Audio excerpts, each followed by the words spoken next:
What's up video, welcome to another video, and today's video will be regarding the Samsung Galaxy Note 2020 leaks. A new leak has emerged over the internet and we are seeing more and more leaks regarding that particular device. Already we know its launch date and also we know its cameras and likely which processor is going to be seen in that particular device, but there is another news which is coming from the Galaxy Club, which is a popular leakster for the Samsung Galaxy news, and according to them we might see a new variant for the Samsung Galaxy Note 20 family, and particularly in Europe we might see a 4G variant for Note 20 Plus device, and that device is going to be one of the cheapest variant of Note 20 family in terms of price. Also, Galaxy Club has mentioned the model number of the Galaxy Note 20 Plus 4G variant, and that model number will be SM985F, and this model number is going to be the variant of 4G which is expected to launch in Europe. Also, the Galaxy Club has mentioned the 5G variant model number as well, and that model number will be SMN968B. So that 5G variant will be a much expensive device in terms of price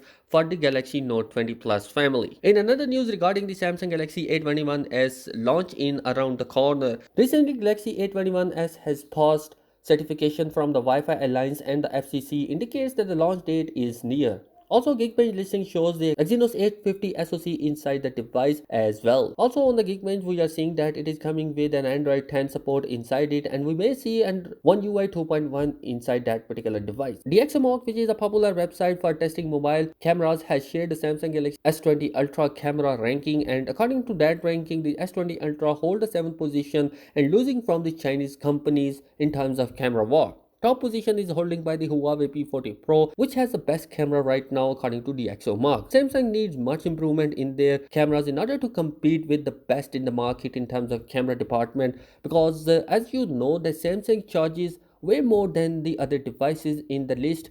So we expect the Samsung to be the best in camera business as well. Also, if we look at the audio quality of the Samsung Galaxy S20 Ultra on the DxOMark website, and you will also see that it is on the 7th position in that category as well. So clearly Samsung has to improve their audio quality. So guys, that is it in this particular video. Let me know your thoughts in the comments, and as always I'll catch you in the next one. Peace out.